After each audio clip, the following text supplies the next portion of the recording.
everyone, Anarch here, and this is another episode of Anarch Abridged. And the topic of today's episode are the concepts of fragility, resilience, and anti-fragility, and how those relate to political structure. So, the first question you probably have is, what is anti-fragility? Well, this term anti-fragility was developed by a thinker named Nassim Taleb, and he wrote about it in a variety of books, but specifically he writes about it in his book Anti-Fragility. So, giving a short rundown of the meaning of these terms, fragility is pretty much what it sounds like. We're all familiar with this concept of fragility. When a stressor or some sort of dangerous event comes through, the fragile system breaks apart, or it gets weaker at all least. The resilient system is one we're somewhat familiar with, and that is a system where when the stressor comes in, it springs back after it deals with the stressor. And the last of these, anti-fragility, is a system wherein when the stressor arrives, it deals with the stressor and then it springs back stronger than before. So, a few systems might come to mind when you think of any of these. For example, a fragile system might be something like porcelain. Porcelain is very fragile. When a stressor comes through, a force is exerted on the porcelain breaks apart, right? That's a fragile system. By contrast, then there is resilient systems. Sometimes these are called robust systems. Resilient systems might be things like solid objects, especially objects that are a little bit springy, right? You know, you think about an object being hit and then it contracts, but then it goes right back to its previous form afterwards. You know, there might be a little bit of damage in the process, but resilient systems are those systems that spring back when they get damaged. So now, giving an example of anti-fragility, you might be curious, what are anti-fragile systems? Well, one that I think is a good one to explain the concept is the way that your muscles function. So, your muscles, right, when they are exposed to a stressor, what happens is they break down, yes, but then they rebuild stronger than before. Your muscles, in fact, get stronger and stronger the more that you stress them. And it should be said, even anti-fragile systems can't handle too big of stressors. You know, if the stressors get too big, then the anti-fragile system is just going to become fragile, right? However, the way that systems are structured is what determines whether they will be fragile, resilient, or anti-fragile. So, at this point in the video, you're probably asking yourself, isn't this a political theory channel? You know, what is the reason that we're discussing these topics of fragility, resilience, and anti-fragility? Well, the reason is because different kinds of political systems are one of those three categories. I should say, a lot of the organizations that we tend to build are very fragile. You know, as soon as any stressor comes along, the organizations tend to splinter or fracture. And while some people will argue that this is a strength of those organizations, it's actually not. Everywhere in nature where there are fragile things, those things don't perpetuate because fragile things can't deal with stressors. In order for something to succeed in nature, it has to be able to deal with stressors. This is something I talk about in A Modern Anarchism, especially part 2. And what I am advocating is that at minimum, we need to create resilient systems. Systems that when stressors come along, they spring back from the stressors. However, our ideal should be to construct anti-fragile systems. Anti-fragile systems would be the kinds of systems that could overcome new challenges, just like our muscles grow stronger the more that they are worn down by lifting weights, but then we come back and we are able to lift more. We should be building organizational structures which themselves come back stronger after stressors. So, another thing I'm going to be talking about here is how this relates to decentralization, distribution, and centralization of power. And I'm going to do something new here, and that is I'm going to draw some diagrams for our discussion, kind of like a lecture, you might say. So the first one we want to talk about is hierarchy. And here I'm going to be using that mostly synonymously with centralization. So what's going on with a hierarchy? Well, a hierarchy has some all-powerful person at the top, or in a lot of hierarchies, it's actually a group of people at the top. From there, what you've got is them commanding smaller units. If this were a monarchy, this would be them commanding lords or something along those lines. And these themselves have lesser power, but they still have power, right? You've got you've got lords here, and they are at the command of the king, but they themselves also command other contingents. And here's the thing. Because it's narrow at the top, it has to do this for several layers in order for each of these to be able to effectively command the layers below. So then the lords, they might command, for example, town mayors or barristers or all kinds of lower administrative positions and so on and so on. But eventually, you bottom out. And here at the bottom, you've got the people, right? This is the masses. The masses are commanded by these layers above them. That's how hierarchy or centralization works. By contrast, with horizontality, what you've got is a bunch of nodes all connected together.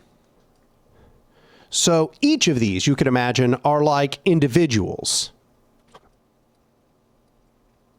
And instead of there being people who command others, everybody makes decisions together. This means that there are connections between almost all of the nodes. This is a part of what defines this system as useful, in fact. Information in horizontal systems tends to flow freely.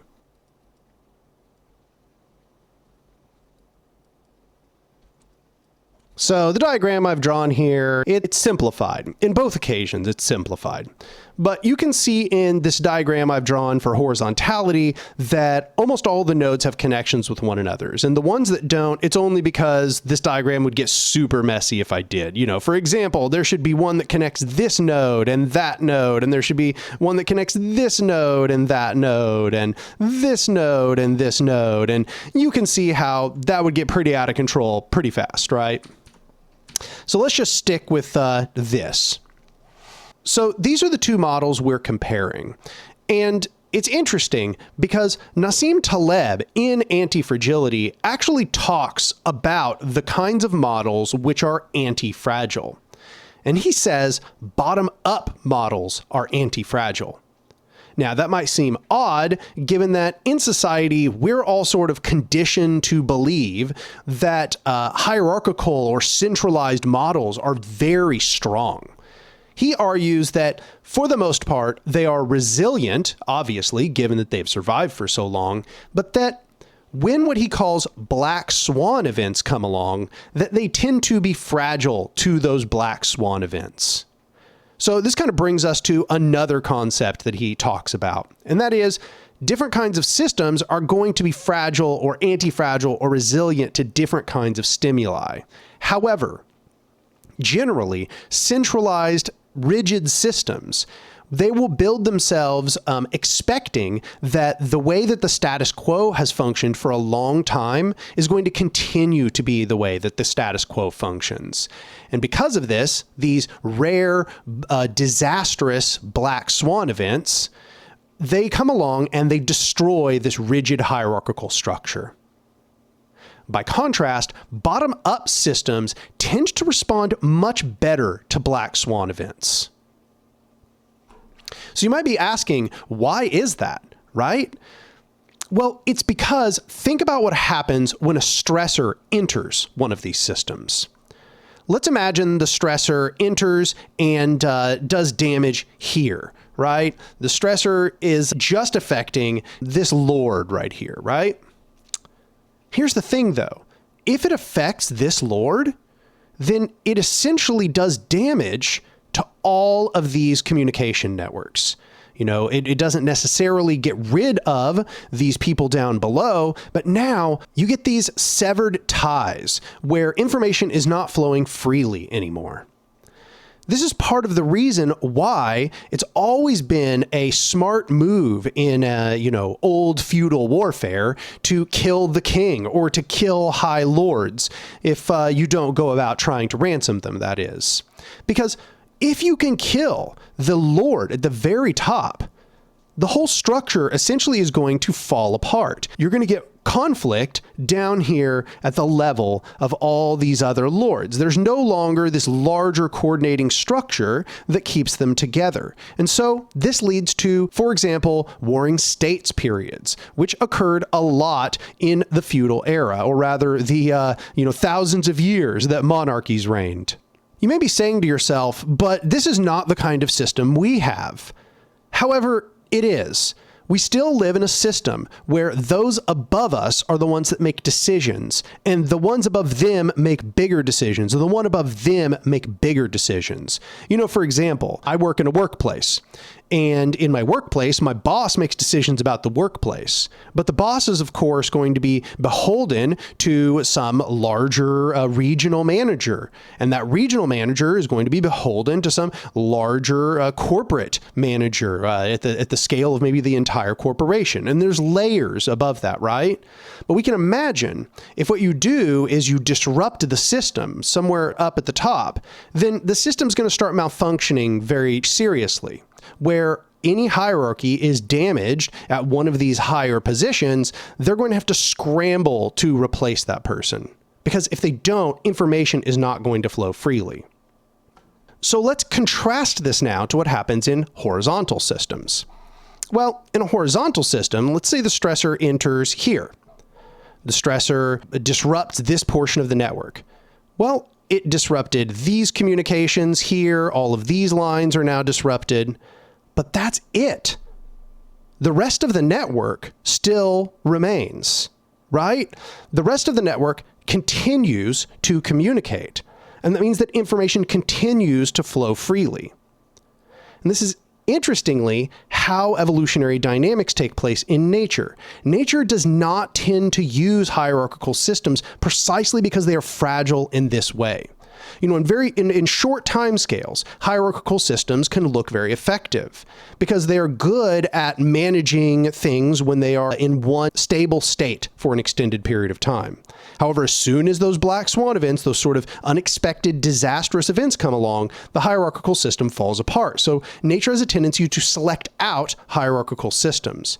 By contrast, decentralized systems, they tend to stick around for very, very long periods of time. Evolution, for example, is a very decentralized system, right? No one's sitting up there determining the way that lions are going to be lions and gazelle are going to be gazelle. Everything is determined from the bottom up by the interaction of all of the components. Now, perhaps the survival of the fittest that takes place in nature is not something we're trying to mimic, but it's a demonstration of a bottom-up method. So what happens is, what you get is stressors enter, right? Perhaps over here, that same stressor destroyed this node, but this node does just fine. And the same stressor enters and it destroys this node. But this node, it does just fine. And this node does just fine. And this node does just fine. But this node is destroyed, and so on and so on.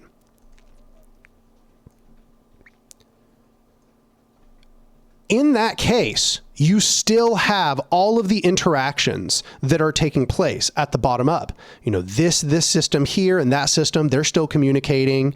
All of these nodes still have connections. Information still flows through all of those nodes. And so now what you get is this sort of new selected subset. This new selected subset, right, is more effective at surviving that stressor than the previous network of nodes. So when a black swan comes through, it only damages a small part of the network. Or even if it damages a large part of the network, the pieces that are maintained are those that survived that stressor. So this new subset here, right? This new subset is able to resist all of the old stressors, plus this new, very rare stressor. They've been selected in, whereas the previous ones that couldn't handle this new stressor were selected out. What this does is it creates more fitness in the network. And I mean this in the evolutionary sense. Now, obviously, we should be trying to create a system wherein we're not like leaving anybody behind. We're not leaving organizations behind. We're not like letting people languish. However, just the fact of the matter is that when those stressors, say the state trying to destroy our organizations or the market countervailing us or a variety of different things, foreign influence, if when those come through, they destroy contingents of our movement, say particular organizations or confederations, we are going to have to deal with these selection pressures, just in the same way that animals in nature deal with evolutionary selection pressures. So if we can create a system that models this horizontality, that models this bottom-up impulse, we will actually be able to create a system that is more survivable than the hierarchical power structures that are situated above us in society, that are dominating the entirety of society. And that, of course, is a tall task. But you can see there's only one way that can be done. There's no way that you can create this hierarchy such that it doesn't have this fundamental problem at its foundation. There's no way to rebuild it such that it doesn't have that fundamental problem. That's part of its nature. And over here, this horizontal structure, it also has sort of inherent worth to it insofar as the way that it is essentially structured. The difficulty of horizontality is coordination.